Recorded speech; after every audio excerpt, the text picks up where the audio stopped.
can block where he wants. Not going to make the move. Malik Ray gets the run on the high side. 48 machine is moving and moving fast.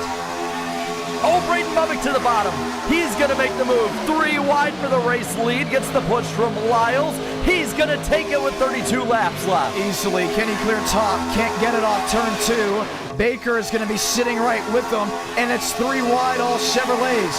42 bottom. 25 middle. Malik Ray to the outside. Still stuck 3 wide. Everyone clung together and keeping that throttle just massed to the ground. And now he is clear. Braden Muhvic can go where he wants. This pack is oh so close throughout, but he's going to go to the middle. Blocks Baker. Liles now on the bottom, going to get the run underneath him. Malik Ray fading back a little bit, still well in contention. Here we come, back up the banking of 1 and 2. Cory Liles is driving the race of a lifetime. He's got Jason Tamer. He's got Davis Lewis. Throw the 18 machine of Ethan Eckert in line, and you realize a Pontiac could win any ticket event. Inside lane fails out. The middle lane shoves forward as there's still 3 wide for the race lead. Keep in mind, Cory Liles started 42nd in this event. He is now battling for the lead, has a nose out as the leader coming to 30 to go. This is what you've come to see. The late Tuesday night, the summer blockbuster has 30 laps to the checkered flag. Muhvic, 2-time e-ticket champion, versus TCB, another 2-time e-ticket champion, Malik Ray, the coach driver, and Kevin Champagne is waiting in the tall grass, saying it may be my time to shine. Muhvic, native of Minnesota, leads at the top. Now to the middle, from the bottom, he has the whole track to block, can't block them all. Malik Ray's gonna get the run, the bottom gets the run, the 42 is swallowed up. Oh boy, 1, 2, 3, 6, 7, 8 rows deep. That's 3 wide of racing. Liles drifts up the track, loses the momentum on the bottom, hands it back to the 42 of Braden Muhvic. Lane 2 is gonna be the way to go if it stays this way. Bulbs flashing like crazy in the grandstands as they work their way with 29 to go. And if you're in the back, if you're somebody like Frank DeAngelis who wanted to play it safe back there, there's nowhere to go. We're gridlocked through this pack. Yeah, maybe the 2 bottom lines get that run, 2 or so clear Malik Ray, but he always fires it back with a push from Kevin Champagne. He's going to get next to the 25. Muhvic blocking the entire track. At first it looked like the outside lane was going to have to bail out. That's not the case. It's still 6 rows deep of 3 wide action. The only one that can move and flex around is the 42 of Braden Muhvic, who now picks up the 25 of Baker and sits in the middle lane. Clock is ticking. This is what we're seeing. We talked about weather systems and storms and just the way this race has gone down. There's one storm that's brewing with 28 laps to go as they're well within a second of each other for the top 25. And you're seeing Muhvic, now that it's clear, he's trying to control the lanes. Went to the bottom, blocked them, blocked the middle line. Heading out of the corner, goes down to the bottom, right past Jafari, the lap car. Muhvic keeping the lead. This is probably the closest we've had to a dominant guy tonight who's been able to keep the lead over all 3 lines. He's going to go to the middle again. He's going to block the 25, coming to 27 to go. That's what it comes down to. Chevy. Can the lone Pontiac defeat the big wigs of the manufacturers? You see Dominic Barbagallo in the 17. He starts to shuffle to the bottom. He's making up more ground, but the outside lane is starting to dissipate as the tires continue to bleed lap after lap. Here's Malik Ray. He runs back to the middle. He's going to lose the driving force from Kevin Champagne as him and Michael Mitchell will start tailing to the back end. And I think Liles has position on the 42 now. He's got underneath them. He's going to try and get a nose out to the lead. Middle lane starting to really bottleneck up. Top side trying to fight back. That's Malik Ray with Kevin Champagne. Too far back to make a move yet. Oh, back to the line. 26 laps to go. Baker, 25, has been all over the back end of him, has avoided the top of the racetrack and the bottom of the racetrack as the 42 now goes inside.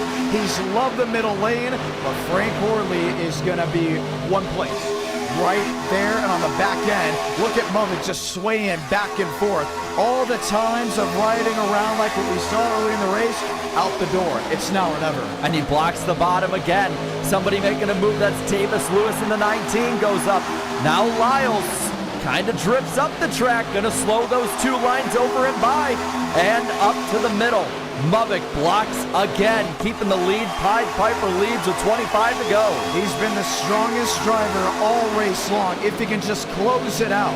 Yes, 26, 25 laps to go in this race, and there's still a lot that can change within that time period, but you can't look away from what was going on lap 30 to what is now 25 laps to go, because it's still the 42 out front.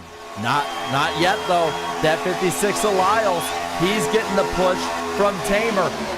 Just about dead even as they enter turn 3. Beautiful shot. Down to the inside, you see drivers trying to work lanes. Some drivers trying to make other things work. And it's still Malik Ray on the wayside with the 94 of Kevin Champagne. What can Liles do on the bottom with Tamer? I don't see Tamer shoving the 56 at all. This is a big issue right now between the 21 and the 56, because the 25 and the 42 have worked together perfectly. That inside lane will continue to bleed momentum until they get connected. And Bucky's machine goes down to the bottom, getting out of the way. That's Christian Delgado. Top side, Muhvic trying again to get that run. Can't do it. Liles drifts up the track. Top 3 almost dead even under a blanket. Now look at that. 3, 4, 5, 6, making it 7 to nearly 8 rows back to 3 wide action. They have turned it up. The worry about this aero package and the worry about how the racing quality will be has been thrown out the door, and it's all about who can win under the Daytona lights. Look at the middle lane. This is just a great middle lane right here. Muhvic has gotten winning speed, has won here before. Baker, Horley, Drew Jua, they're in that same position. They've been so strong in times past. I think that middle lane will be the driving force of victory lane. Well, but you got to also beat the other ones. And that top side, look at Douglas Newbiggin. He has not been, I don't think we've said his name more than once tonight in the opening near 140 laps of this race. He's in 9th, 3rd on the high side, giving the push. Up front, Liles, Muhvic, almost even again. Muhvic at the line, gonna lead that one. And Malik Ray went to grab the right rear quarter panel of the 42, and guess what it did?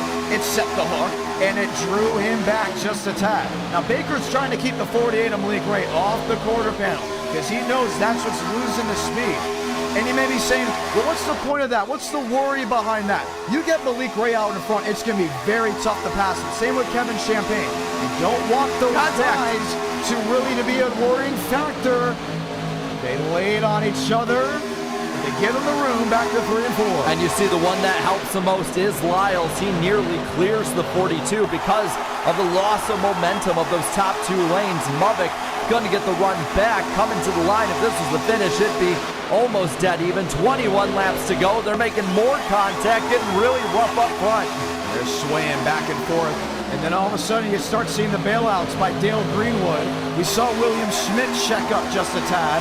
Josh Kenyon in the 27 has been way out of the throttle watching. He wants to see what happens in front of him so he has time to react. But I don't think there's going to be any reaction possible with how stuck they really are.